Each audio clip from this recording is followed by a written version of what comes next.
Is Jyoti from Daksh academy Ladwa and आज हम करेंगे ईवीएस की मैराथन क्लास, जिसमें बेसिकली हमारे सारे प्रीवियस ईयर्स क्वेश्चंस रहेंगे जो हमारे एचटेट में, सीटेट में, यूजीसी नेट में या किसी भी टेट एग्जाम में या कहीं पर भी जहां पर भी आपका ईवीएस का क्वेश्चन बनता है, काफी इंपॉर्टेंट और बेनिफिशियल लेक्चर आपके लिए रहेगा। क्लास को पूरा एंड तक देखिएगा। हर क्वेश्चन की जो जो एक्सप्लेनेशन या जो जो एक्स्ट्रा पॉइंट्स होंगे वो सभी को आप अच्छे से नोट डाउन कर लीजिएगा। पेपर से पहले उनकी क्विक रिवीजन कर लीजिएगा ताकि एग्जाम में कोई भी पॉइंट आपका रहे ना हो। आपको क्लास बहुत पसंद आएगी। वियना समझौता है वह आपका किससे रिलेटेड है? तो हमारा वियना समझौता किससे संबंधित हो जाता है? हमारा ओजोन परत से। ठीक है, जो हमारी ओजोन लेयर है, ओजोन लेयर आपका स्ट्रेटोस्फीयर में, ठीक है, स्ट्रेटोस्फीयर में जाती ओजोन लेयर है, उससे समझौते, उससे रिलेटेड है हमारा वियना समझौता। और यह वियना समझौता कब आया था? तो 1985, ये डेट याद रखेंगे। 1985 में हमारा वियना समझौता आया। और ओजोन परत से क्या याद रख सकते हैं कि जितनी भी सूर्य से आने वाली हानिकारक पराबैंगनी किरणें हैं, जो भी यूवी रेज हैं, उसको यह हमारी पृथ्वी में अंदर एंटर नहीं करने देता। ठीक है, एक तो ये क्वेश्चन। दूसरा, और ओजोन परत जो है, और अगर हम सीखें कि कौन सी पराबैंगनी किरणें आती हैं सबसे ज्यादा, तो याद रखेंगे यूवीए, अल्ट्रावायलेट रेस ए किरणें जो है यह सबसे ज्यादा पृथ्वी पर आती है। ठीक है, इसके बाद नेक्स्ट अगर मैं बात करती हूँ, ओजोन की बात चल रही है कि ओजोन डे कब मनाया जाता है, एक ये याद रखेंगे। तो जो ओजोन डे है, ओजोन दिवस है, वह मनाया जाता है 16 सितंबर। ठीक है, 16 सितंबर। और अगर मैं यहाँ से बताऊँ ओजोन के बारे में, एक समझौता और चलाया गया था कि हमें ओजोन परत को बचाना है। जो भी क्लोरोफ्लोरोकार्बन है, कार्बन डाइऑक्साइड है, जिससे भी इसको ओजोन लेयर को खतरा है, उसको हमें कम करना है। तो कौन सा समझौता चलाया गया? एक और याद रखेंगे, मॉन्ट्रियल प्रोटोकॉल। ठीक है, तो मॉन्ट्रियल प्रोटोकॉल समझौता जो 1987 में आया था, ये भी किसके लिए था? आपका ओजोन परत को बचाने के लिए। ठीक है, चलिए अगर मैं यहाँ से ध्वनि प्रदूषण की बात करूँ ना, तो यहाँ से क्वेश्चन याद रख लीजिएगा कि आपका ग्रीन मफलर का संबंध, क्या क्वेश्चन है? Green muffler. तो ग्रीन मफलर का संबंध किससे है? आपका ध्वनि प्रदूषण से, नॉइज पॉल्यूशन। नेक्स्ट आता है, देखिएगा कि सर्विस स्टेशनों पर मोटर कारों के प्रदूषण की जांच जब करते हैं तो उनमें से इसमें क्या मापा जाता है? ठीक है, कि जब जो वो पॉल्यूशन जांच करवाते हैं ना, तो उसमें क्या मापा जाता है? तो करेक्ट आंसर इज द सीसा में कार्बन कणों की मात्रा। जो काला धुआं सा होता है उसमें आपका क्या होता है? सीसा, मतलब कि लेड एंड कार्बन डाइऑक्साइड के कण, कार्बन के कणों की मात्रा। Very very important question. और अगर मैं यहाँ पर ऑप्शंस की बात करूँ, जैसे लिखा है कार्बन मोनोऑक्साइड, मतलब कि CO, इसका मेन काम क्या है? इससे याद रखेंगे, एक तो ये काफी ज्यादा पॉइजनस गैस है। ठीक है, और यह क्या करती है? हमारी हीमोग्लोबिन में ऑक्सीजन के जो घुलने की कैपेसिटी है उसको क्या कर देती है? कम कर देती है। ठीक है, ब्लड में हीमोग्लोबिन में ऑक्सीजन के डिसॉल्व होने की, घुलने की कैपेसिटी को क्या कर देगी? कम कर देगी, और खुद हीमोग्लोबिन के साथ जाके घुल जाती है, जिसको क्या बोला जाता है? Carboxyl haemoglobin, carboxyl haemoglobin. इसीलिए कहते हैं कि रात में अंगीठी जलाकर कमरे में नहीं सोना चाहिए, क्योंकि उससे भी जो है कार्बन मोनोऑक्साइड गैस रिलीज होती है, जो आपके हीमोग्लोबिन के साथ ऑक्सीजन की घुलने की क्षमता को कम करती है। प्रॉपर आपकी जैसे थ्रोट पर पहुंचेगी तो क्या कर देगी? पूरे रेस्पिरेशन सिस्टम को खराब करती है, जिससे जो पर्सन है उसकी डेथ भी हो सकती है। ठीक है, next option is the carbon dioxide. अगर मैं कार्बन डाइऑक्साइड की बात करूं तो इसका मेन काम क्या आता है? Green house effect. Green house effect मतलब कि आपका ग्रीन हाउस इफेक्ट, ये क्या करेगा? चीजों को जो भी गैसेस वगैरह है सन से आ रही है, उसको यह क्या कर लेता है? एब्जॉर्ब कर लेता है। ठीक है, तो ग्रीन हाउस इफेक्ट। इसके बाद नेक्स्ट अगर मैं बात करती हूँ सन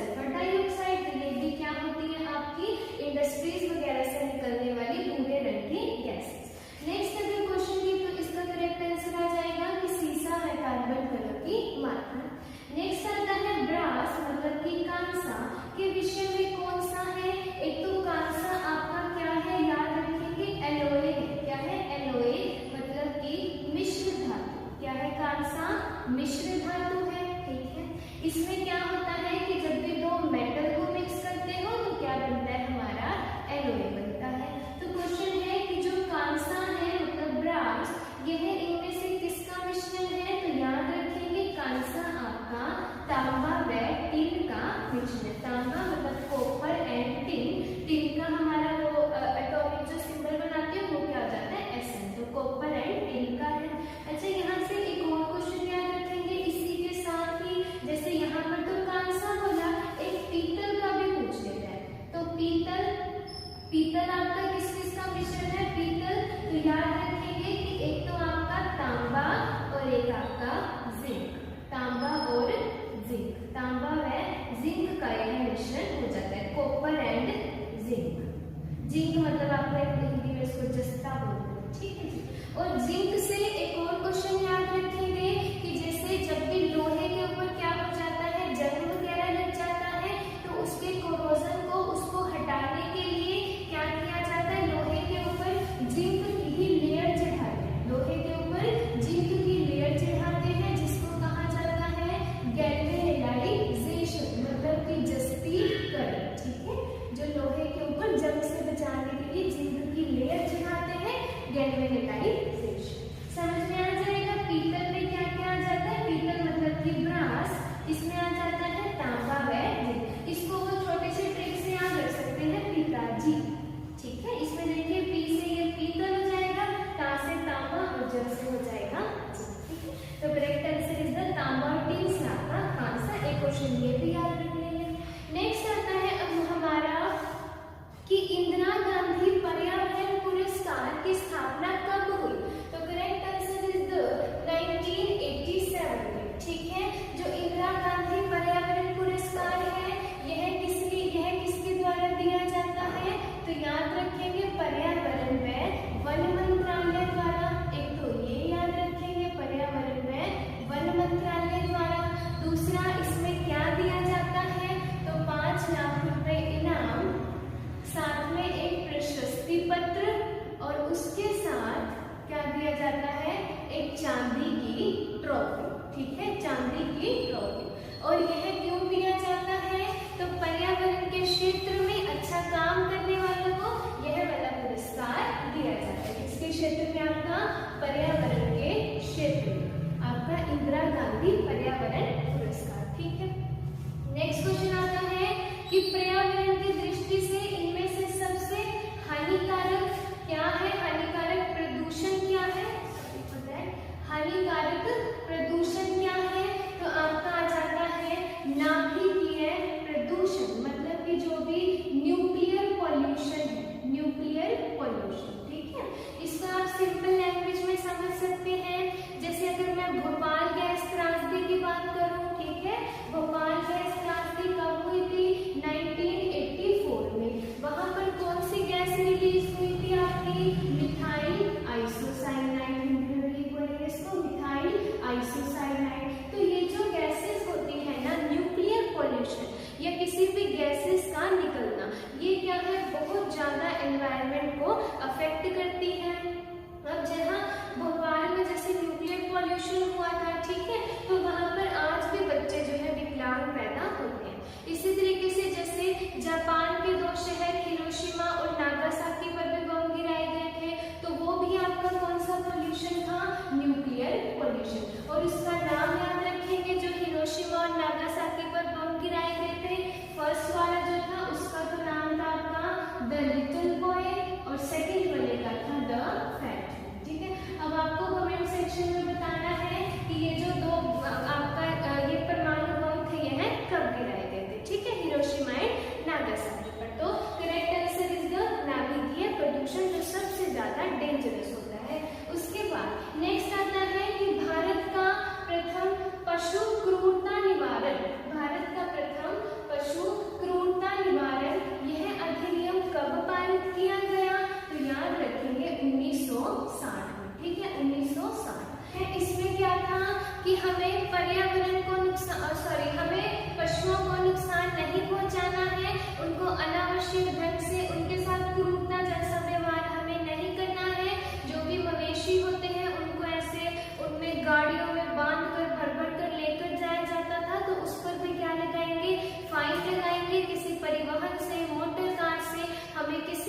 जानवर को कोई भी नुकसान नहीं पहुंचाना है, और अगर ऐसा करते हैं तो इसके लिए कुछ 3-1 महीने की जेल और साथ में 100 रुपए का जुर्माना था। ठीक है, तो यह पशुओं को बचाने के लिए पशु क्रूरता निवारण अधिनियम कब आया? 1960 में। ठीक है, नेक्स्ट आता है आपका very very important question, peroxyacetyl nitrate मतलब पैन, इनमें से क्या है? तो याद रखेंगे जो पैन है यह आपका क्या है? वायु प्रदूषण। और यह पैन है क्या हमारा? तो यह एक सेकेंडरी पॉल्यूटेंट है। क्या है? सेकेंडरी पॉल्यूटेंट है जो क्या करता है, मैं आपको बताती हूँ यहाँ से, कि जैसे नाइट्रोजन ऑक्साइड है, क्या लिखा? नाइट्रोजन ऑक्साइड, यह क्या करती है? हाइड्रोकार्बन के साथ मिलकर, जितने भी एटमॉस्फेयर में कार्बन वाली गैसेस हैं उनके साथ मिलकर और सनलाइट की प्रेजेंस, किसकी प्रेजेंस में? सनलाइट या फिर यूवी रेज की प्रेजेंस में क्या बना देती है? पैन। ये छोटी सी रिएक्शन याद रखिएगा कि नाइट्रोजन ऑक्साइड जब हाइड्रोकार्बन के साथ मिलकर सनलाइट या यूवी रेज की प्रेजेंस में क्या बना देती है? पैन। और पैन आपका क्या है? एक सेकेंडरी पॉल्यूटेंट है। ठीक है, मतलब ये हमारा वायु प्रदूषक हो जाएगा। नेक्स्ट अगर मैं बात करूं कि जैव मंडल में एक ही जाति की संख्या को क्या कहते हो? तो करेक्ट आंसर इज द जनसंख्या परितंत्र। क्या कहते हैं? जनसंख्या परितंत्र। और यहाँ से एक क्वेश्चन और बन जाएगा कि जनसंख्या दिवस कब मनाया जाता है? तो जनसंख्या दिवस आपका मनाया जाता है 11 जुलाई। ठीक है, कब मनाया जाता है? 11 जुलाई। नेक्स्ट क्वेश्चन इज द कि रात्रि के समय पेड़ पौधों के नीचे क्यों नहीं सोना चाहिए? तो करेक्ट आंसर इज द क्योंकि जो रात्रि के समय पेड़ पौधे होते हैं वह किसको रिलीज करते हैं? आपका कार्बन डाइऑक्साइड। क्योंकि दिन में तो क्या होता है? फोटोसिंथेसिस प्रोसेस होती है तो वो ऑक्सीजन को रिलीज करते हैं, लेकिन रात के टाइम में किसको रिलीज करते हैं? कार्बन डाइऑक्साइड को। ठीक है, IUCN की स्थापना कब हुई? तो IUCN की स्थापना हुई 1948 में, 1948 में। अब इससे रिलेटेड जितने इंपॉर्टेंट पॉइंट हैं वो याद रखने जरूरी हैं। सबसे पहले तो IUCN की फुल फॉर्म याद रखेंगे, international union for conservation of nature. ठीक है, international union for conservation of the nature, मतलब कि जो भी प्रकृति में विलुप्त जीव जंतु जानवर उन सबको हमें क्या करना है? कंजर्व करके रखना है, हमें उन्हें बचा कर रखना है। इसको हम एक और नाम से भी जान सकते हैं, that is world conservation unit. World conservation unit मतलब कि विश्व संरक्षण संघ, विश्व संरक्षण संघ। दूसरा IUCN से और क्या याद रखेंगे इम्पोर्टेंट, कि जो IUCN है ना वह रेड डाटा बुक को जारी करता है। किसको जारी करता है? रेड डाटा बुक को जारी करता है, यानी कि आपका लाल आंकड़ों वाली किताब। अब इस बुक में क्या है इम्पोर्टेंट, कि जितने भी विलुप्त हुए जीव जंतु जातियाँ प्रजातियाँ हैं उन सब का डाटा इस बुक में होता है। और अगर मैं डिटेल की बात करूं, जो रेड डाटा बुक थी उसकी पब्लिकेशन आपकी कब आई? 1964 में तो इसकी स्थापना हुई थी, लेकिन जो इसकी फर्स्ट पब्लिकेशन आई थी ना मार्केट में, जो किताब छपी थी सबसे पहली रेड डाटा बुक, वो आपकी कब आई थी? 1 जनवरी 1972। एक तो ये याद रखेंगे। ठीक है, उसके बाद जो रेड डाटा बुक है ये पूछ लिया एक बार कि वो कौन सी योजना के तहत बनी, तो याद रखेंगे आपका 7वीं पंचवर्षीय योजना। ठीक है, 7वीं पंचवर्षीय योजना के तहत इसको बनाया गया था, जिसमें लगभग कितनी प्रजातियों की बात है? 18,000 प्रजातियों की बात है, और 11,096 प्रजातियां उसमें से क्या है? संकटग्रस्त है या फिर आप आपकी विलुप्त है, एक ये याद रखेंगे। दूसरा इम्पोर्टेंट यहाँ से याद रखेंगे कि जो रेड डाटा बुक है ना, जब उसका फर्स्ट पब्लिकेशन आया तो वो जो फर्स्ट पब्लिकेशन था वो किसके ऊपर था, तो आ जाएगा आपका मैमल्स के ऊपर। किसके ऊपर था, मैमल्स के ऊपर। और जो सेकंड पब्लिकेशन था वो आपका किसके ऊपर था, इसमें पक्षियों के ऊपर, ठीक है, पक्षियों के ऊपर। फिर जो आपका तीसरा पब्लिकेशन था, थर्ड पब्लिकेशन, वो आया आपका उभयचरों के ऊपर, मतलब कि एम्फीबियंस, जो जल और थल दोनों में रह सकते हैं, है ना। फिर जो आपका फोर्थ पब्लिकेशन आया वो था आपका मछलियों के लिए। और जो आपका लास्ट फिफ्थ वाला आया उसमें क्या था कि जितने भी वन्य जीव जाति हैं उन सब पर यह आया, ठीक है। तो यहाँ से जितने पॉइंट लिखे हैं सारे आपको याद रखने हैं, सारे के सारे पेपर में आए हुए पॉइंट हैं। एक तो याद रखेंगे IUCN की स्थापना 1948, इसका मेन काम क्या है, पर्यावरण के संरक्षण की पूरी जिम्मेवारी, ठीक है। और रेड डाटा बुक जारी करना इसको, ठीक है, 7वीं पंचवर्षीय योजना, और इसके फर्स्ट पब्लिकेशन ये, और ये 5 आपको याद रखनी है, ठीक है, 5 आपको याद रखनी, ठीक है। नेक्स्ट क्वेश्चन इज द कि विश्व वन्य जीव दिवस यानी कि world wild life day, world wild life day कब मनाया जाता है, तो याद रखेंगे वर्ल्ड वाइल्ड लाइफ डे मनाया जाता है 3 मार्च को, ठीक है। अब यहाँ से ना एक इम्पोर्टेंट क्वेश्चन बनता है कि ये बता दीजिए जब भी कोई डे मनाया जाता है ना तो उसकी कोई ना कोई थीम होती है, ठीक है, जो पेपर में आ सकती है। तो 2020 की क्या थीम थी कि हमें sustaining all life on the earth, क्या थीम थी इसकी वर्ल्ड वाइल्ड लाइफ डे की, कि धरती पर सभी जीवों को बचा कर रखना है, धरती पर सभी जीवों को बचा कर रखना है, sustaining all life on the earth, sustaining all life on the earth, ठीक है। नेक्स्ट अगर मैं बात करूं 22 अप्रैल की, तो यहाँ से आपने याद रखना है आपका पृथ्वी दिवस, पृथ्वी दिवस, जिसकी थीम याद रखेंगे जलवायु परिवर्तन, क्या हो जाएगी, जलवायु परिवर्तन। नेक्स्ट अगर बात करती हूँ 22 मार्च की, तो ये क्या होता है आपको पता है, जल दिवस, हमने ऑलरेडी डिस्कस किया हुआ है। थीम याद रखेंगे वो हो जाएगी जल व जलवायु परिवर्तन, ठीक है, जल व जलवायु परिवर्तन। चलिएगा, इतना समझ में आ जाएगा। मेन आपको यहाँ से याद रखना है विश्व वन्य जीव दिवस 3 मार्च, थीम है sustainable all life on earth, सभी जीवों को हमें बचा कर रखना है। नेक्स्ट आता है वेरी वेरी इंपॉर्टेंट क्वेश्चन कि नेपाल और भारत में वन्य जीव संरक्षण प्रयासों के रूप में एक योजना चलाई गई, उस योजना का नाम है सेव योजना। क्या नाम है, सेव योजना। तो क्वेश्चन आता है कि ये जो सेव योजना है ये इनमें से किसके संरक्षण के लिए ज़रूरी है या किसके लिए यह चलाई गई।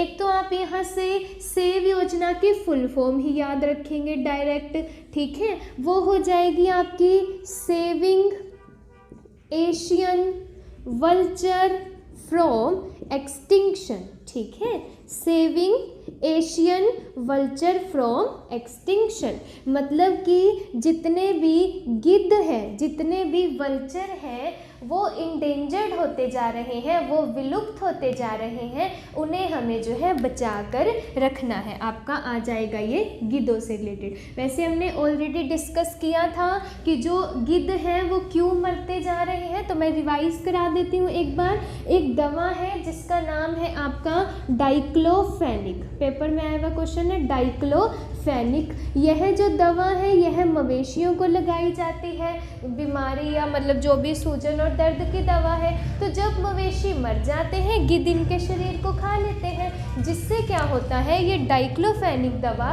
गिद्ध के शरीर में चली जाती है और गिद्धों के गुर्दों को क्या कर देती है, खराब कर देती है, जिससे उनकी मृत्यु हो जाती है। हालांकि 2003 में इस दवाई के ऊपर बैन लगा दिया गया था। तो आपने याद रखना है कि सेव योजना आपकी किससे रिलेटेड है? गिद्ध से। अगर मैं और बात करूं, और गिद्धों को कहा जाता है प्रकृति का सफाई कर्मी। ठीक है। नेक्स्ट अगर मैं बाघ से बात करूं तो हमें पता है टाइगर रिजर्व योजना 1973। हाथी की बात करूं तो हाथी प्रोजेक्ट योजना 1992, ये भी याद रखेंगे। नेक्स्ट क्वेश्चन आता है हमारा कि नारियल डली हुई करी के साथ उबला हुआ खाना टैपियाको किस क्षेत्र का प्रिय भोजन है? एक तो याद करेंगे पहले कि टैपियाको क्या है। टैपियाको, तो टैपियाको क्या है, सिंपल लैंग्वेज में समझिएगा।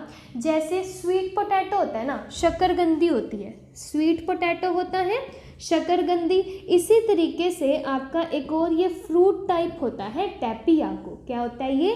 टैपियाको, जो कहाँ पर उगता है? आपका ज़मीन में उगता है, और ये जब निकलता है तो मतलब ये बहुत सारा रूट्स वगैरह या फिर ये गुच्छे में होता है। किस में होता है? ये आपका गुच्छे में होता है। और ये कहाँ के लोग इसको सबसे ज़्यादा पसंद करते हैं? तो आपका केरल के जो साउथ वाला एरिया है वहाँ पर। और ये इतना फेमस है कि लोग इसको अपने घरों के आंगन में भी लगाते हैं। ठीक है। तो टैपियाको क्या हो जाता है? आपका रूट्स जैसा एक मतलब फ्रूट होता है, गुच्छे में इस तरीके से आपका ये गुच्छे से निकले होते हैं, इकट्ठा इसमें यह पाया जाता है। तो करी के साथ इसको खाते हैं। और केरल से एक और क्वेश्चन याद रख लीजिएगा कि जो फेरी बोट है, फेरी एक नाव है, उसका संबंध आपका किससे है? केरल से। ठीक है, चलिएगा नेक्स्ट क्वेश्चन आता है हमारा वेरी वेरी इंपॉर्टेंट। यहाँ से आपको एक आधा क्वेश्चन जरूर मिल जाएगा। सबसे पहले आता है कि वन्य जीव संरक्षण अधिनियम। वन्य जीव संरक्षण अधिनियम यह कब आया? तो याद रखेंगे 1972 में। ठीक है। इसके बाद पर्यावरण संरक्षण अधिनियम मतलब एनवायरमेंटल प्रोटेक्शन एक्ट, यह आया 1986 में। इसके बाद आपका जैव विविधता अधिनियम मतलब कि बायोडाइवर्सिटी अधिनियम आपका यह आया 2002 में। इसके बाद आपका प्रोजेक्ट टाइगर ऑलरेडी डिस्कस किया हुआ है 1973 में। फिर आपका और प्रोजेक्ट टाइगर 1973 और आपका हाथी ये प्रोजेक्ट कब आया? 1992 में। हाथियों के बारे में हमने लास्ट सेकंड वीडियो में डिटेल में डिस्कस किया था कि इनको बचाने के लिए साइड से एक परियोजना है जो काम करेगी, आप इसको वहाँ से देख लीजिएगा। ठीक है। नेक्स्ट क्वेश्चन आते हैं वेरी वेरी इंपॉर्टेंट, थोड़ा सा करंट अफेयर का क्वेश्चन है कि ग्रीन पीस इंडिया नामक रिपोर्ट के अनुसार सबसे प्रदूषित शहर कौन सा है? ठीक है, सबसे प्रदूषित शहर कौन सा है? तो एक तो ये याद रखेंगे कि जो ग्रीन पीस इंडिया नामक रिपोर्ट है वो जारी हुई है, उसके अनुसार कौन सा है सबसे प्रदूषित देश? तो आपका आ जाएगा झरिया। क्या आ जाएगा आपका? झरिया। झरिया कहाँ का है? आपका झारखंड का। तो झारखंड का झरिया क्या है? सबसे ज़्यादा प्रदूषित शहर है। अगर मैं यहाँ से बात करूँ कि लगभग 10 शहरों का नाम आया है और 10 शहरों में से 6 जो हैं वो आपके यूपी के हैं। 6 किसके हैं? यूपी के हैं। पहला तो झरिया हो गया सबसे ज़्यादा प्रदूषित। झरिया के बाद दूसरा है आपका धनबाद। दूसरा कौन सा है? आपका धनबाद। उसके बाद फिर अगर ये पूछे तो ये बता दीजिए सबसे कम प्रदूषित कौन सा है? तो आपका आ जाएगा लुंगलेई। ठीक है, मिजोरम का लुंगलेई यह को क्या है? आपका सबसे कम प्रदूषित है। तो ये क्वेश्चन बहुत इंपॉर्टेंट है, पक्का छपेगा, इसको याद रख लीजिएगा। नेक्स्ट अगर मैं बात करूं विष्णु विचलांकर कौन थे? Very very important. तो ये कौन थे? आपका कलाकार, ये आपके आर्टिस्ट थे, बेसिकली पेंटिंग वगैरह ये बनाते थे, विष्णु विचलांकर। ठीक है। नेक्स्ट आ जाता है इंपॉर्टेंट क्वेश्चन कि किसकी देखने की क्षमता तो कम होती है पर सूंघने की और स्वाद को पहचानने की क्षमता क्या होती है? बहुत ही ज़्यादा होती है। ठीक है, तो आंसर आ जाएगा चूहों की। किसकी? चूहों की। क्योंकि अगर मैं चील की बात करूँ वो तो दूर से ही देख लेती है, चील तो उसकी तो हमसे भी नज़र जो होती है वो 4 गुना होती है। ठीक है, अगर चूहों की यहाँ से बात की जाए तो इनके देखने की क्षमता तो कम होती है पर सूंघने और स्वाद को पहचानने की क्षमता ज़्यादा होती। ठीक है, अगर मैं चूहों से थोड़ी सी और बात करूं, जो एक प्लेग रोग होता था पहले के टाइम में, वो चूहों के काटने से ही फैलता था, जिसको काली मौत कहा जाता था। इसमें क्या होता था, जो आम लीड होती थी, अंडर आर्म्स वगैरह, उनमें एक गिल्टी सी बन जाती थी जो काफ़ी ज़्यादा पेनफुल होते थे, ठीक है। चलिएगा, तो यहाँ से आंसर आ जाएगा हमारा चूहे, ठीक है। वनों की कटाई पर प्रतिबंधित लगाने वाला विश्व का प्रथम देश कौन सा है? तो याद रखेंगे आपका नॉर्वे। कौन सा हो जाएगा? नॉर्वे, वेरी वेरी इंपॉर्टेंट, जिसने जो है कि हमें वनों को नहीं काटना है, वनों को हमें बचा कर रखना है, ठीक है। तो आपका पोल्यूशन को हटाने के लिए, पोल्यूशन को ख़त्म करने के लिए इन्होंने मेनली ये अभियान चलाया है कि हमें अपने वनों को नहीं काटना है। तो वनों पर कटने पर प्रतिबंधित लगाने वाला नॉर्वे आपका पहला देश बन गया है। नॉर्वे से एक और क्वेश्चन याद रखेंगे, इसको कहा जाता है अर्धरात्रि का सूरज, ठीक है। क्या कहा जाता है नॉर्वे को? अर्धरात्रि का सूरज, ठीक है। नेक्स्ट आता है आपका कि भारत सरकार ने ईंधन संरक्षण के लिए कौन सा अभियान लॉन्च किया है? ये हमारा बेसिकली करंट अफेयर का क्वेश्चन बन जाता है। तो याद रखेंगे भारत सरकार ने कौन सा अभियान लॉन्च किया है?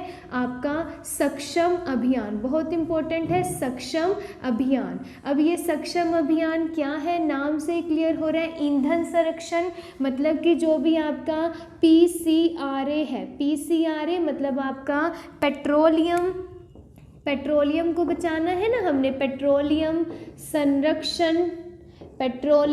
संरक्षण आपका अनुसंधान समिति, पेट्रोलियम संरक्षण अनुसंधान समिति, बेसिकली इन्होंने PCRA ने क्या है, यह अभियान चलाया है, जिसमें हम क्या करेंगे, आपका जैसे गैस मंत्रालय हो गया, ठीक है, और जो भी आपका पेट्रोल है, पेट्रोल को हमें क्या करना है, बचाना है, उसको हमें संरक्षित रखना है। और इसकी मेन थीम क्या है वो भी याद रखेंगे, आपका पोल्यूशन का सॉल्यूशन, ठीक है। क्या थीम है इसकी?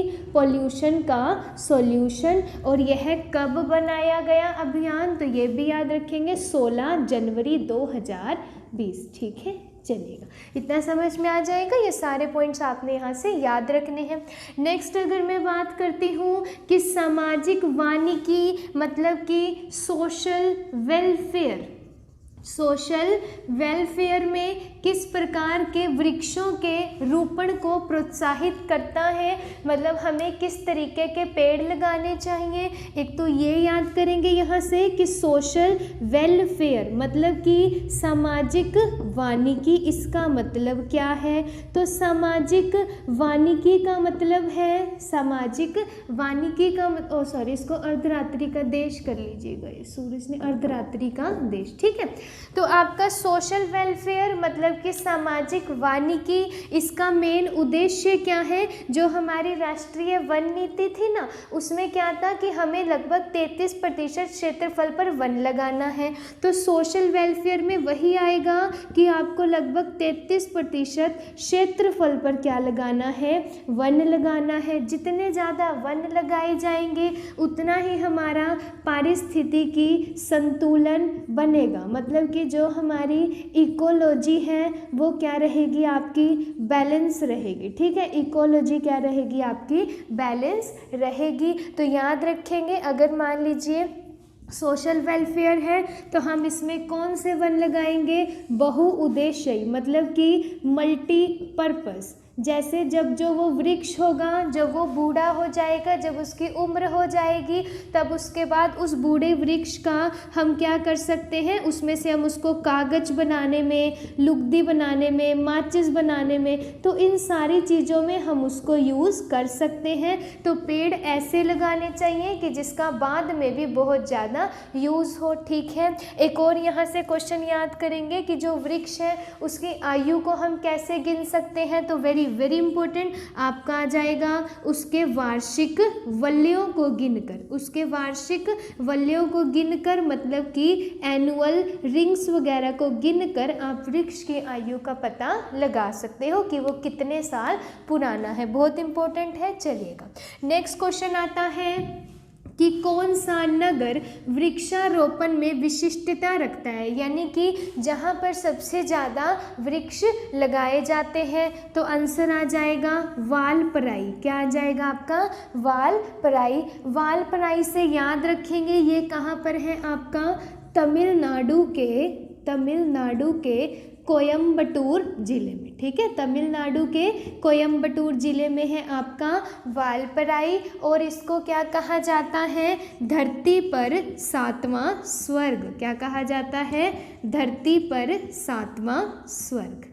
ठीक है, क्यों? क्योंकि यहाँ पर जो वनों की संख्या है वो बहुत ही ज़्यादा है। वनों की संख्या बहुत ज़्यादा है। एक तरीके से आपका प्राकृतिक पर्वतीय स्थल है। ठीक है, प्राकृतिक पर्यटन यह स्थल है, प्राकृतिक पर्यटन स्थल। ठीक है, जहाँ पर बहुत ज़्यादा वृक्ष वगैरह है और प्रकृति का बहुत ही सुंदर नज़ारा है। ठीक है, तो आंसर इज द वालपराई, है ना। नेक्स्ट क्वेश्चन आता है इम्पोर्टेंट कि जैव विविधता दिवस कब मनाया जाता है? तो याद रखेंगे 22 मई को। कब मनाया जाता है? 22 मई को। एक और यहाँ से याद रखेंगे जो इम्पोर्टेंट पूछा जाता है कि इसकी थीम क्या थी। हर साल जो होते हैं इनकी थीम आपका अलग अलग होती है, तो पूछेगा कि इसकी थीम क्या थी। तो याद रखेंगे one solution in nature. One solution in nature is nature. One solution is nature, ये हो जाएगी आपकी जैव विविधता की थीम। नेक्स्ट आता है, हमने जैसे 16 सितंबर लिखा है, 16 सितंबर को मनाया जाता है हमारा ओजोन डे। ठीक है, तो ओजोन डे की थीम भी याद करेंगे, वेरी वेरी इंपॉर्टेंट। वो हो जाएगी जीवन के लिए ओजोन। क्या हो जाएगी? जीवन के लिए ओजोन। ठीक है, चलिएगा यहाँ तक ये हमारे हो जाते हैं। नेक्स्ट डिस्कस करते हैं। ठीक है, नेक्स्ट क्वेश्चन आता है हमारा, वहीं से आगे कंटिन्यू करते हैं। क्वेश्चन नंबर 6 कि धानु यात्रा पर्व कहाँ पर मनाया जाता है। ठीक है, ईवीएस में ऐसे भी हमारे क्वेश्चंस बनते हैं जिसमें वो हमसे त्यौहार पूछता है या नृत्य पूछता है कि कहाँ पर मनाया जाता है। तो जो आपका धानु यात्रा पर्व है वह कहाँ पर मनाया जाता है? आपका उड़ीसा में। ठीक है, और बेसिकली इसमें होता क्या है धानु यात्रा पर्व में कि कृष्ण भगवान की और कंस की क्या सुनाई जाती है? कहानी सुनाई जाती है। बहुत ही फेमस ये है आपका पर्व है जिसमें कृष्ण और कंस भगवान की कहानी सुनाई जाती है। 2014 में इसको राष्ट्रीय महोत्सव का दर्जा मिला था। एक ये भी याद रखेंगे इम्पोर्टेंट कि 2016 में राष्ट्रीय महोत्सव का दर्जा इसे मिला था। ठीक है, यहाँ से एक और क्वेश्चन उड़ीसा से याद रखेंगे कि नुआखाई पर्व यह भी कहाँ पर मनाया जाता है? तो आपका उड़ीसा में। इस पर्व में क्या होता है? बेसिकली जो होते हैं नए, जब चावलों को खाया जाता है, जब चावल पकते हैं चावलों को खाया जाता है तब यह पर्व मनाया जाता है, नुआखाई पर्व। तो इसका संबंध भी आपका किससे हो जाएगा? उड़ीसा से। ठीक है, नेक्स्ट आता है विश्व मौसम संगठन के अनुसार अंटार्कटिका जो आपका बहुत ही ज़्यादा ठंडा क्षेत्र है। ठीक है, उसमें इस साल 2020 में करंट का क्वेश्चन है कि कितना डिग्री टेम्परेचर दर्ज हुआ। तो याद रखेंगे आपका 20.75 डिग्री, इतना वहाँ पर टेम्परेचर दर्ज हुआ जो आज तक की हमारी हिस्ट्री में ऐसा कभी नहीं हुआ था। लास्ट आपका जो लगभग 1988 में आपका 18.3 डिग्री हुआ था। ठीक है, बाकी ये 2020 है, यहाँ पर कुछ भी हो रहा है तो यहाँ पर आपका 20.75 इतना ज़्यादा यहाँ पर टेम्परेचर पहली बार दर्ज हुआ है। ठीक है, नेक्स्ट क्वेश्चन आता है कि कौन पारिस्थितिकी संतुलन मतलब कि इकोलॉजिकल बैलेंस को मेंटेन करके नहीं रखेगा। बेसिकली ऑप्शन एलिमिनेट करने वाला क्वेश्चन है ना। तो ऑप्शन है वनों का काटना। अगर आप वन काटते रहोगे तो जितने भी हमारे प्राणी हैं जो भी अपना वनों पर आधारित हैं वो तो वहाँ से गायब ही हो जाएंगे। तो ये तो इकोलॉजिकल बैलेंस बिल्कुल भी नहीं बनाएगा, ये तो और ही सब चीज़ों को ख़राब कर देगा। अगर बात करते हैं वनारोपण की, ये अच्छा ऑप्शन है कि आप वनों को ज़्यादा से ज़्यादा लगाइएगा, उससे पारिस्थितिकी संतुलन बना रहेगा। दूसरा, वर्षा जल प्रबंधन, वेरी वेरी इंपॉर्टेंट, मतलब कि आपका रेन वाटर हार्वेस्टिंग, अगर आप वर्षा के पानी को बचाते हो, उसको आप हार्वेस्ट करते हो तो वो भी हमारे लिए काफ़ी अच्छा है और इकोलॉजिकल बैलेंस को बना के रखेगा। इसके बाद आपका जैव मंडल भंडार, मतलब कि हर एक चीज़ को आपने एक बायोस्फीयर में हर एक चीज़ को क्या करना है, बैलेंस करके रखना है। तो इसमें हमसे पूछा गया था नहीं करता, तो आपका कौन इकोलॉजिकल बैलेंस नहीं करता, वनों का कटना। तो first A option is the right, बाकी सारे तो बैलेंस कर ही रहे हैं, ठीक है। नेक्स्ट क्वेश्चन इज द कि किसी जाति को विलुप्त होने में, एक्सटिंक्ट कब उसको माना जाता है कि कोई जाति खत्म हो गई है, तो जब उसको विलुप्त हुए पूरा कितने साल हो गए हों, 50 साल, ठीक है। और हमने कल की क्लास में भी डिस्कस किया था कि जो एक्सटिंक्ट है या जो जीव जंतु ऐसे प्रजाति हैं जो ख़त्म होती जा रही हैं, उनका रिकॉर्ड हम किस बुक में रखते हैं, तो आपका आ जाता है red data book. Red data book जिसकी स्थापना आपकी 1964 में हुई थी और 1 जनवरी 1972 को इसकी पहली पब्लिकेशन आई थी। और रेड डाटा बुक को जारी कौन करता है, तो वो भी याद रख लीजिएगा, IUCN, मतलब आपका international union for conservation of the nature, conservation of nature and natural resources, ठीक है। मतलब कि जो विलुप्त हुए जातियां प्रजातियां हैं जो संकटग्रस्त हैं, हमें उन्हें क्या करना है, बचा कर रखना है। तो करेक्ट आंसर इज द, जब भी किसी जाति को लुप्त हुए पूरे 50 साल हो जाएंगे तब समझ आ जाएगा कि वो क्या हो चुकी है, ख़त्म हो चुकी है, ठीक है। भारत में 17 से 22 फरवरी के बीच जो 13वें संयुक्त राष्ट्र प्रवासी पक्षी प्रजाति संरक्षण सम्मेलन का आयोजन कहाँ पर हुआ। मतलब कि आपका क्वेश्चन में क्या पूछना चाह रहा है कि जो आपका COP13 हमने कहा संयुक्त राष्ट्र प्रवासी पक्षी प्रजाति संरक्षण, COP13 CMS मतलब कि कॉन्फ्रेंस ऑफ पार्टीज, इसकी फुल फॉर्म इम्पोर्टेंट बन जाती है, conference of parties on conservation of migratory species. मतलब कि जो भी प्रवासी पक्षी है ना, उनको बचाने के लिए आपका क्या चलाया गया है, 13वां संयुक्त राष्ट्र प्रवासी पक्षी संरक्षण। वह कहाँ पर चलाया गया है, तो याद रखेंगे गुजरात के गांधीनगर में, गुजरात के गांधीनगर में वह चलाया गया है।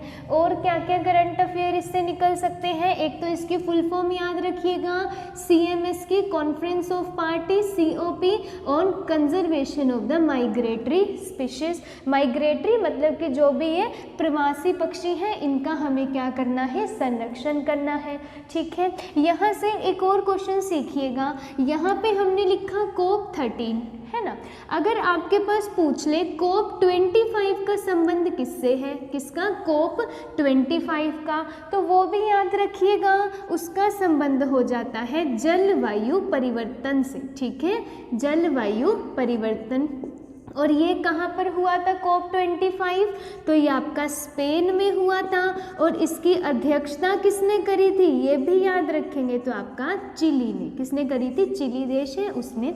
तो मेन यहाँ से ये याद रखना था आपने, COP13 CMS कहाँ पर हुआ, गुजरात गांधीनगर। अगर मैं यहाँ से एक और क्वेश्चन की बात करूँ कि जो आपका प्रवासी पक्षी प्रजाति संरक्षण है, इसका ना, इस केंद्र का नाम बदलकर, यानी आपका प्रवासी भारतीय जो ये संरक्षण प्रवासी भारतीय संरक्षण भवन जो है उसका नाम बदलकर क्या कर दिया गया है, सुषमा स्वराज भवन। ये भी इम्पोर्टेंट बन जाता है, सुषमा स्वराज भवन, क्योंकि जो सुषमा स्वराज है वह कौन रही है, तो आपके भारत की विदेश मंत्री भी वह रही हैं, तो इसका नाम बदलकर क्या कर दिया गया है, सुषमा स्वराज भवन। ठीक है, एक और क्वेश्चन यहाँ से याद रख लीजिएगा कि आपका प्रवासी भारतीय दिवस यानी NRI डे वो कब मनाया जाता है, तो आपका 9 जनवरी को। ठीक है, आपका 9 जनवरी को।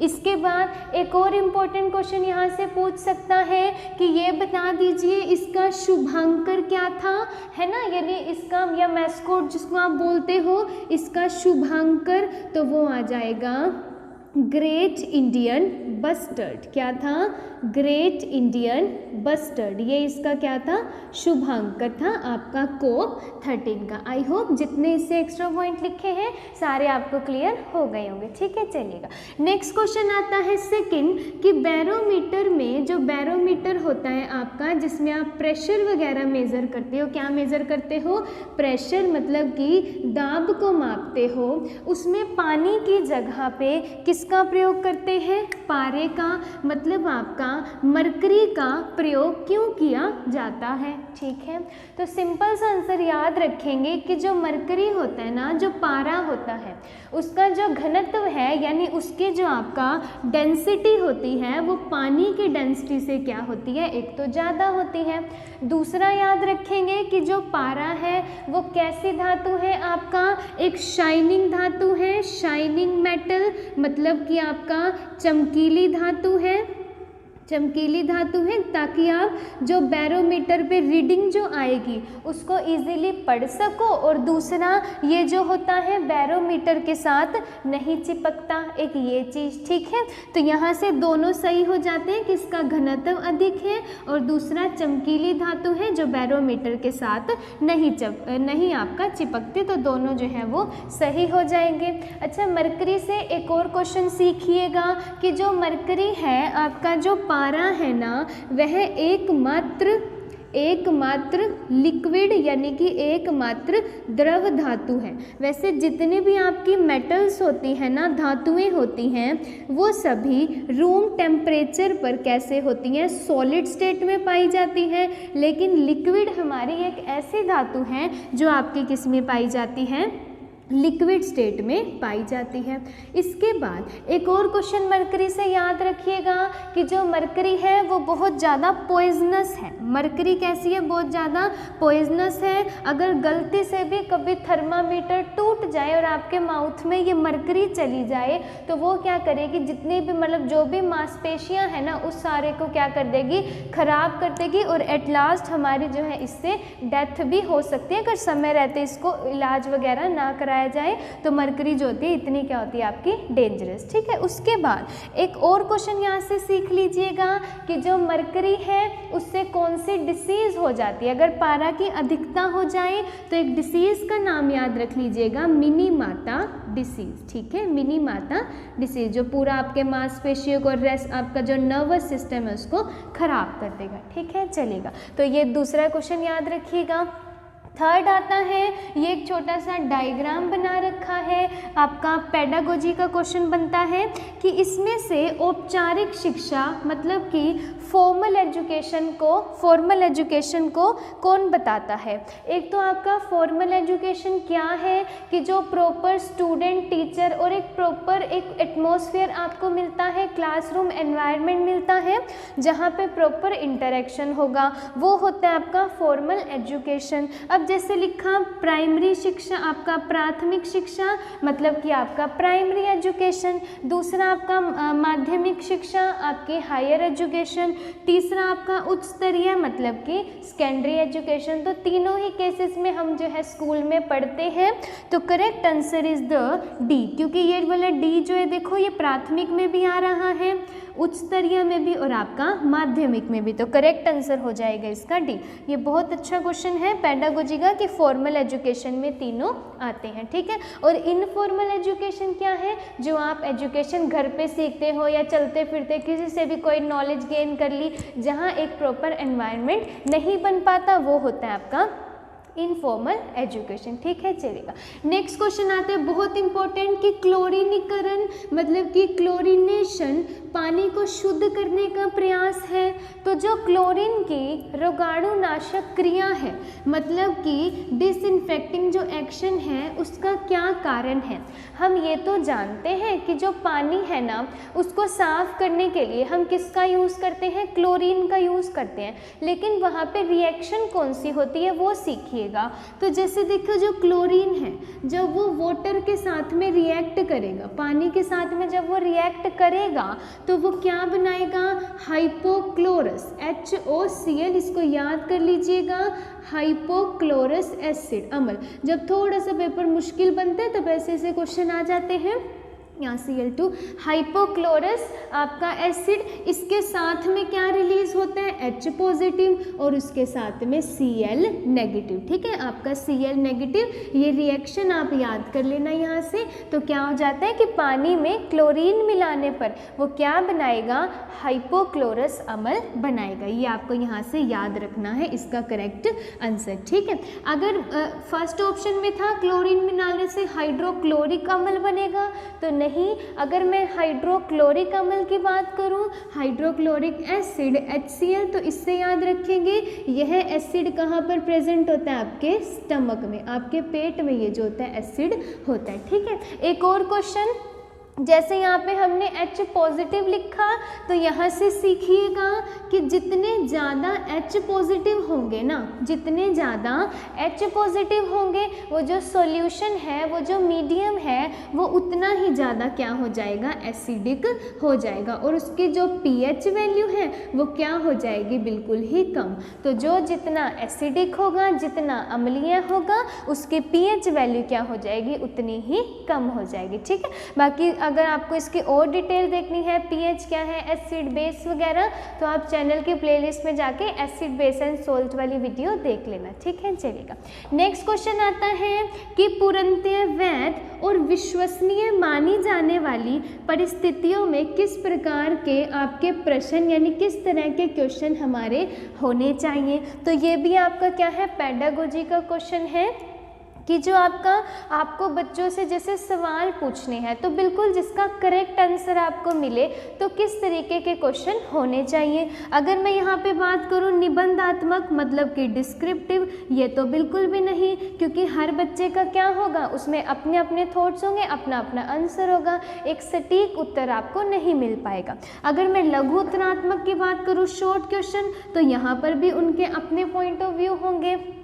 अगर मैं लास्ट बात करूँ वस्तुनिष्ठ मतलब कि आपके MCQs, तो ये MCQ जो होते हैं ये क्या बताएंगे, एक क्वेश्चन का एग्जैक्ट आंसर, एक सटीक उत्तर बता देंगे, ठीक है। तो आई होप आपको ये वाले क्वेश्चन समझ में आ गए होंगे, ठीक है। चलिएगा, नेक्स्ट क्वेश्चन इज कि आपका पर्यावरण दिवस कब मनाया जाता है। सिंपल सा क्वेश्चन है, सबको पता होगा, आपका 5 जून को।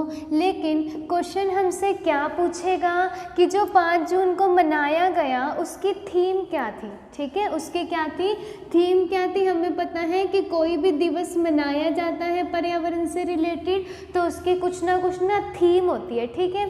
तो याद रखेंगे कि पर्यावरण दिवस की क्या थीम थी आपकी, जैव विविधता, ठीक है। जैव विविधता मतलब कि बायोडाइवर्सिटी, और ये जो था कोलंबिया में आपका मनाया गया था, बायोडाइवर्सिटी।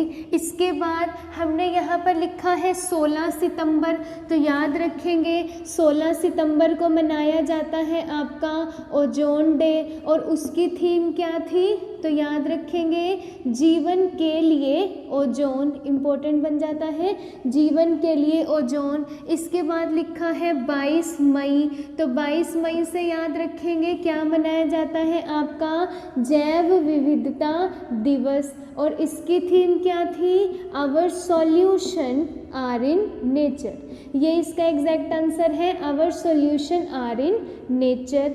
ठीक है, मैंने शायद लास्ट वीडियो में इसमें एक दो वर्ड आगे पीछे बोल दिए थे, I am really sorry for that, उसको आप करेक्ट कर लीजिएगा, our solution are in nature. ठीक है, उसके बाद लिखा है 21 जून, तो 21 जून को मनाया जाता है आपका योगा दिवस। एक उसकी थीम याद रखेंगे, इसकी थीम याद रखेंगे yoga for health, yoga for health, yoga from home. ठीक है, yoga for health, yoga from home.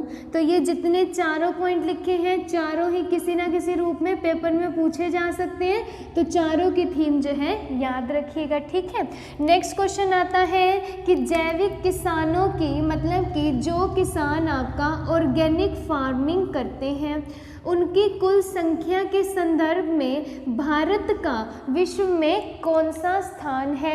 तो याद रखेंगे ऑर्गेनिक फार्मिंग में भारत का है पहला स्थान, और पहला स्थान और कौन सा राज्य है वो भी याद रख लेंगे, तो आपका सिक्किम इम्पोर्टेंट बन जाता है। सिक्किम आपका जो है ऑर्गेनिक फार्मिंग में आपका जैविक खेती में सबसे किस पर रहा है, टॉप पर रहा है जैविक खेती। चलिएगा, नेक्स्ट आता है हमारा कि एक शिक्षक अपने विद्यार्थी को बैक्टीरिया मतलब कि जीवाणु के बारे में जानकारी देते हुए 3 कथन तो सही लिखता है और एक इसमें से गलत है, तो आपने एक जो गलत है वो बताना है। तो सबसे पहले अगर मैं आपको थोड़ा सा बैक्टीरिया के बारे में बताऊं, जीवाणु के बारे में, तो एक तो सबसे पहले याद रखिएगा कि बैक्टीरिया आपका क्या था, सबसे पहली जीवित कोशिका, सबसे पहली जीवित कोशिका मतलब कि फर्स्ट लिविंग माइक्रो ऑर्गेनिज्म। ठीक है, फर्स्ट लिविंग माइक्रो ऑर्गेनिज्म। और इसकी डिस्कवरी किसने करी थी, तो याद रखेंगे 1674 में एंटोन वॉन लियोवेन हुक ने करी थी। किसने करी थी, सर एंटोन वॉन लियोवेन हुक ने करी थी आपका किसकी, बैक्टीरिया की डिस्कवरी। ठीक है, एक और बैक्टीरिया से याद रखेंगे कि ये वाले जो पौधे होते हैं, देखो लिखा एक कोशिकी है, yes they are the unicellular. कैसे होते हैं बैक्टीरिया, यूनिसेल्युलर, तो ये बात सही है। दूसरा कि ये जो बैक्टीरिया है जब यह डिवाइड होता है अपने आप को ही विभाजित कर लेता है यह 2 भागों में, मतलब इसमें किस तरीके की रिप्रोडक्शन होती है, असेक्सुअल रिप्रोडक्शन, मतलब आपका अलैंगिक जनन। ठीक है, तो ये कथन भी सही है। दूसरा, यह अपने आहार के लिए तत्वों पर निर्भर रहता है, तो सही बात है, हम अपने इकोसिस्टम में अपने फूड के लिए एक दूसरे पर निर्भर रहते हैं, तो ये तीनों पॉइंट क्या हो जाते हैं, सही हो जाते हैं।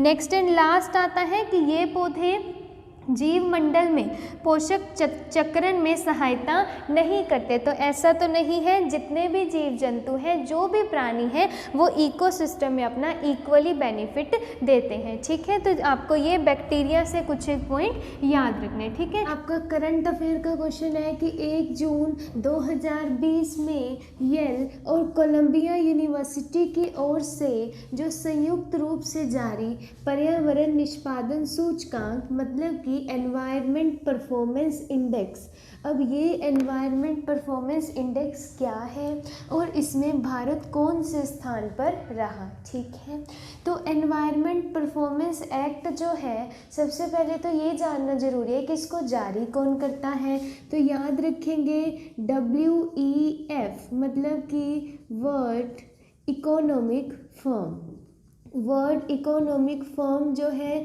इसको जारी करती है, वर्ल्ड इकोनॉमिक फर्म इसको जारी करती है आपका किसको, EPI को। EPI में होता क्या है कि जितना हमारे यहाँ पे हमारा पर्यावरण कैसा है, आपका वृक्ष उत्सर्जन कैसा है या प्रदूषण उत्सर्जन कितना है, जलवायु परिवर्तन कैसा है, यहाँ का वेदर कैसा है, ये सारी चीज़ें मिला के कुल इस तरीके के हमारे लगभग 34 फैक्टर्स होते हैं पर्यावरण से रिलेटेड, उन सब को मिला के एक रिपोर्ट तैयार की जाती है। उसमें देखा जाता है कि कौन सी कंट्री किस नंबर पर है। तो इसमें जो हमारा भारत है वो कौन से नंबर पर है, 168। कौन से पर आ जाएगा, 168 पर। और ये जो आपका ये जो है एनवायरनमेंट परफॉर्मेंस इंडेक्स, ये हर 2 साल में एक बार होता है, हर 2 साल में एक बार होता है। जब ये लास्ट टाइम 2018 में हुआ था तो उस टाइम पे इसमें भारत की रैंक थी 177, ये रैंक थी भारत की। और इसमें 2020 वाले में कितनी है, 168। बहुत इंपॉर्टेंट और अच्छा क्वेश्चन है। अगर बात की जाए तो ये बताइए पहले नंबर पर कौन रहा, तो फर्स्ट नंबर पर कौन रहा था, डेनमार्क। ये भी इम्पोर्टेंट है, फर्स्ट नंबर पर कौन रहा आपका, डेनमार्क। ठीक है, अगर पूछे कि लास्ट नंबर पर कौन रहा, यानी कि 188 पर लास्ट नंबर पर, तो आ जाएगा आपका लाइबेरिया। क्या आ जाएगा, लाइबेरिया। ठीक है, और अगर पूछे कि सेकंड नंबर पर कौन रहा, तो एक और याद रख लीजिएगा आपका लग्जमबर्ग, क्योंकि ज़्यादातर फर्स्ट सेकंड या इंडिया का या लास्ट पर कौन रहा, ये बहुत इंपॉर्टेंट हमारे बन जाते हैं। तो जितने एक्स्ट्रा पॉइंट लिखे आपने वो सारे याद रखने हैं। ठीक है, चलिएगा। नेक्स्ट क्वेश्चन आता है कि हाल ही में किस अध्ययन के अनुसार जो लोनार झील है उसमें जो पानी का रंग है वो कैसा हो गया, गुलाबी हो गया था। एक तो आपको ये पता होना चाहिए कि लोनार झील आपका कहाँ पर है, तो यह आपका महाराष्ट्र में है। ठीक है, कहाँ पर हो जाती है, महाराष्ट्र के बुल्ढाना में। जो लोनार झील थी ना, ऐसे माना जाता है कि लगभग 50 साल पहले एक उल्कापिंड आके गिरा और वहाँ पे क्या हो गया, लोनार झील का निर्माण हो गया। ठीक है, वैसे अगर मैं उल्कापिंड की बात करूँ ना, तो जो हमारी पर्यावरण की 5 लेयर्स होती हैं, जैसे 1 2 3 4 5, ये हमारा सबसे नीचे वाला ट्रोपोस्फीयर, शोभ मंडल, फिर आपका स्ट्रेटोस्फीयर, ये आपका समताप मंडल, फिर आपका मीजोस्फीयर आता है, मध्य मंडल, फिर एक्सोस्फीयर आ जाता है, आइनोस्फीयर आ जाता है, फिर आपका एक्सोस्फीयर मतलब बाह्य मंडल आ जाता है। तो अगर कोई भी उल्कापिंड वगैरह आता है ना, तो वो आपका जो थर्ड लेयर होती है ना, मीजोस्फीयर मतलब कि मध्य मंडल, वो यहाँ पर आकर क्या हो जाता है, ख़त्म हो जाता है। क्यों, क्योंकि यहाँ का टेम्परेचर जो है वो सबसे कम होता है। वैसे तो जैसे जैसे आप ऊपर जाते हो टेम्परेचर कम होता रहता है, लेकिन यहाँ का जो टेम्परेचर होता है ना वो सबसे ज़्यादा कम होता है। तो कोई भी उल्कापिंड आके यहाँ पे क्या हो जाता है, ख़त्म हो जाता है। ठीक है, तो था थोड़ा एडिशनल इन्फॉर्मेशन। तो आपका जो लोनार झील थी महाराष्ट्र के बुल्ढाना में, ऐसा माना गया कि उल्कापिंड गिरने से इसकी जो थी मतलब ये बन गई। अब इसमें जो था इसके पानी का रंग क्या हो गया, गुलाबी हो गया। तो उसका रीज़न क्या था, इसका रीज़न जानने के लिए काफ़ी ज़्यादा रिसर्च वगैरह हुई। तो पहले तो सोचा गया कि जो एल्गई है ना, शैवाल है, उसकी वजह से शायद इसका रंग गुलाबी हो गया, लेकिन ऐसा नहीं था। फिर पता लगा कि पानी में एक बैक्टीरिया आया है, हेलो अर्चिया बैक्टीरिया, हेलो अर्चिया जीवाणु की वजह से क्या हो गया था, लोनार झील के पानी का रंग गुलाबी हो गया। काफ़ी टाइम ये क्वेश्चन आपका चर्चा में रहा था, तो याद रखेंगे हेलो अर्चिया बैक्टीरिया। और ये आपको पता ही है जीवाणु बैक्टीरिया की खोज किसने करी थी, तो इसको तो पक्का अच्छे से कर लीजिएगा कि एंटोन वॉन लियोवेनहुक ने करी थी। किसने करी थी, एंटोन वॉन लियोवेनहुक ने करी थी। और बैक्टीरिया था क्या, तो ये हमारा फर्स्ट लिविंग और माइक्रो ऑर्गेनिज्म था, मतलब कि पहला सूक्ष्म जीव था। कौन था, पहला जीवित सूक्ष्म जीव था जिसकी खोज हुई थी 1674 में। ठीक है, और इसकी अगर स्टडी पूछी जाए तो वो हो जाती है बैक्टीरियोलॉजी। चलिएगा, नेक्स्ट आता है करंट का ही क्वेश्चन है कि हाल ही में चर्चित गोल्डन वर्ड विंग आपका किससे संबंधित है। तो आपने बताना है कि क्या ये तितली है, मछली है, पक्षी है, तो क्या है। तो याद रखेंगे हाल ही में गोल्डन वर्ड विंग की खोज हुई है, तो ये क्या है, भारत की सबसे बड़ी तितली है। ठीक है, भारत की सबसे बड़ी तितली है। इसको जो है ना हिमालयी तितली के नाम से भी जाना जाता है। और इसका जो पंख है उसका डायमीटर लगभग 190 mm तक है, 194 mm तक है, इतनी यह बड़ी तितली है। ठीक है, यहाँ से ना दो तितलियों के और नाम याद रखना, एक तो एल्यूसिव प्रिंस और एक आपका हेयर स्ट्राइक, ये दो चीज़ें। अगर जो तो एल्यूसिव प्रिंस वाली आ जाए वो तो कहाँ की तितली है आपकी, वियतनाम की। कहाँ की है, वियतनाम की। और अगर आ जाए हेयर स्ट्राइक तो ये कहाँ की तितली है, तो आपका जापान की। ये दो नाम यहाँ से आप और याद रखिएगा। ठीक है, चलिएगा, ये हो जाएगा गोल्डन वर्डविंग आपका तितली है ना। नेक्स्ट क्वेश्चन आता है हमारा फूड चेन का। इजी सा क्वेश्चन बनता है कि आपका घास स्थलीय परिस्थिति में जो खाद्य श्रृंखला है, मतलब कि जो फूड चेन है, उसका सही क्रम क्या होगा। ठीक है, तो हमें पता है सबसे पहले घास, फिर आपका टिड्डे, फिर मेंढक, देन सर्प और उसके बाद आएगा बाज। ठीक है, मतलब ये पूरी की पूरी एक जो है फूड चेन चलती है जिसमें हर एक जीव जो है वो अपने मतलब हर एक जीव जो है वो दूसरों पे डिपेंड रहता है। अगर घास होगा तभी उसको टिड्डे आएंगे उस पर, टिड्डों को कौन खाएगा, मेंढक को कौन खाएगा, सांप, और सांप को कौन खाएगा, आपके बाज। ठीक है, तो ये एक फूड चेन चलती है। यहाँ से एक और क्वेश्चन बन सकता है कि सबसे निचले स्तर पर कौन होता है, या जो प्रकाश संश्लेषण में पार्ट लेता है, तो आपका आ जाते हैं जो पौधे होते हैं। ठीक है, जो हमारे ऐसे करके आप डायग्राम से बनाते हैं ना, यहाँ पे जो हमारे पौधे होते हैं ना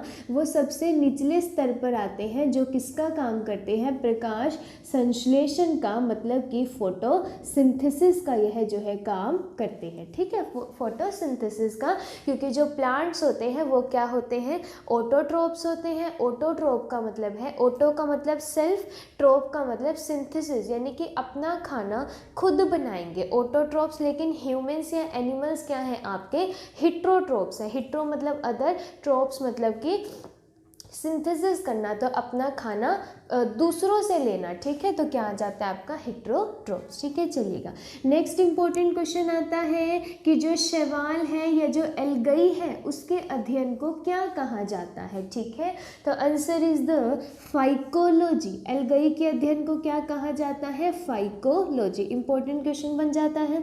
नेक्स्ट लिखा है हमने माइकोलॉजी, तो माइकोलॉजी कहा जाता है कवक के अध्ययन को, या फिर फंजाई के अध्ययन को क्या कहा जाता है, माइकोलॉजी। ठीक है, अगर नेक्स्ट में बात करती हूँ साइटोलॉजी, तो जो कोशिका का अध्ययन है यानी कि स्टडी ऑफ सेल, उसको क्या कहा जाता है, साइटोलॉजी। क्या कहा जाता है, साइटोलॉजी। अगर सेल की बात आई है तो ये आपको पता होना चाहिए कि कोशिका की खोज किसने करी थी, डिस्कवरी ऑफ सेल किसने करी थी, तो आपका सर रॉबर्ट हुक ने करी थी। और कब करी थी, तो 1665 में। लेकिन इन्होंने तो पहली मृत कोशिका की खोज करी थी, है ना, आपका वृक्ष की छाल में। तो पहली जीवित कोशिका की खोज किसने करी थी, वो हमने यहाँ पे पढ़ लिया, आपका एंटोन वॉन लियोवेनहुक ने। तो दोनों ही क्वेश्चन एक दूसरे के साथ याद रख लेना। ठीक है, चलेगा।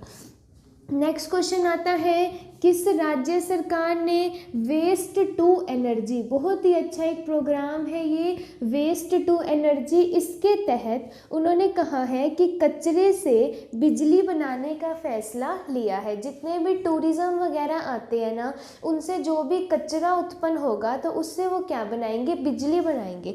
तो जो उत्तराखंड की सरकार है ना, उसने ऐसा सोचा है, क्योंकि जो टूरिज्म आते हैं उनसे लगभग 900 टन जितना कचरा जो है वो उत्सर्जित होता है। तो कहते हैं कि उसको यूज़ करके हम यहाँ पर क्या बना देंगे, आपका बिजली उत्पादन करेंगे। ऐसा जो था दिल्ली सरकार ने भी ऐसा सोचा है कि क्योंकि वहाँ भी कचरा वचरा बहुत है, कि अपना इसका यूज़ करके वेस्ट टू एनर्जी का आपका हम क्या बना सकते हैं, बिजली बना सकते हैं। ठीक है, चलिएगा। नेक्स्ट क्वेश्चन यहाँ से हम कंटिन्यू करते हैं कि ऑस्ट्रेलिया में कौन से घास के मैदान पाए जाते हैं। ठीक है, चलिएगा।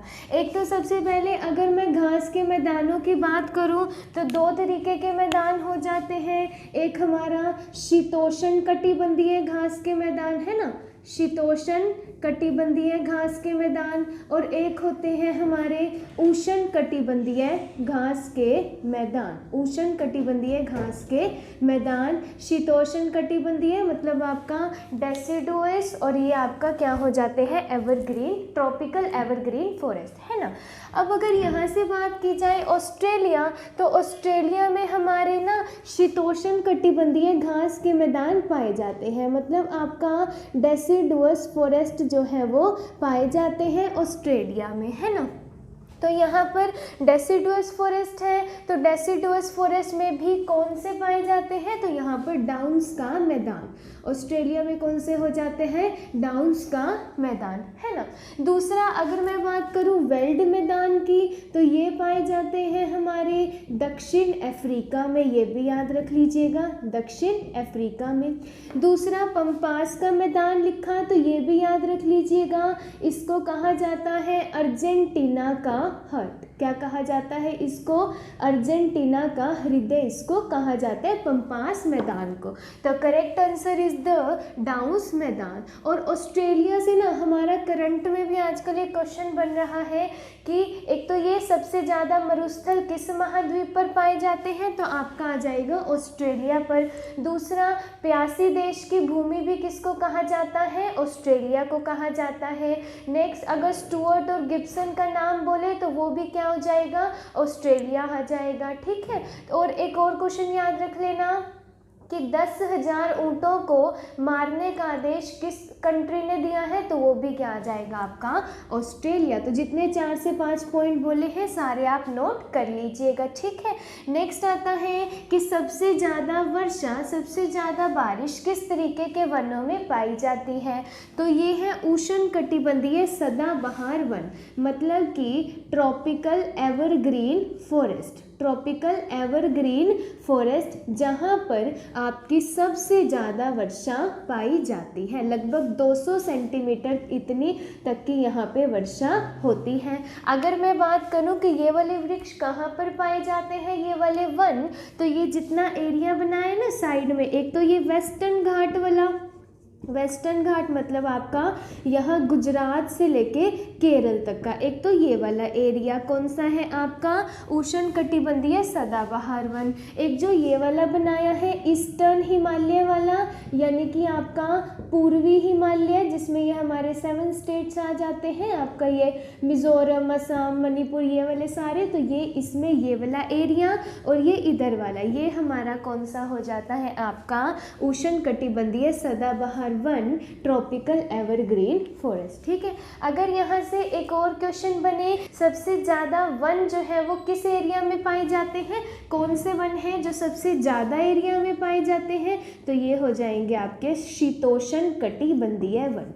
कौन से, शीतोष्ण कटिबंधीय वन, मतलब आपका डेसिडुअस फॉरेस्ट। जो डेसिडुअस फॉरेस्ट है वो सबसे ज़्यादा रीजन में पाए जाते हैं, ये भी याद रखेंगे। या इसी को ही हम कह देते हैं पर्णपाती वन, एक और नाम याद रख लीजिएगा, पर्णपाती वन या फिर आपका मॉनसूनी वन। तो ये क्वेश्चन आएगा कि सबसे ज़्यादा वन कौन सा एरिया है इंडिया का जिसमें सबसे ज़्यादा वन पाए जाते हैं, तो आपका आ जाएगा पर्णपाती वन या फिर मॉनसूनी वन। इसके बाद अगर मैं ये ऊपर वाले की बात करूं तो यहाँ पर ये कौन से वन हो जाते हैं हमारे, आपका पर्वतीय वन, ठीक है। आपके कौन से हो जाएंगे, ये पर्वतीय वन, मतलब कि माउंटेनियस फॉरेस्ट।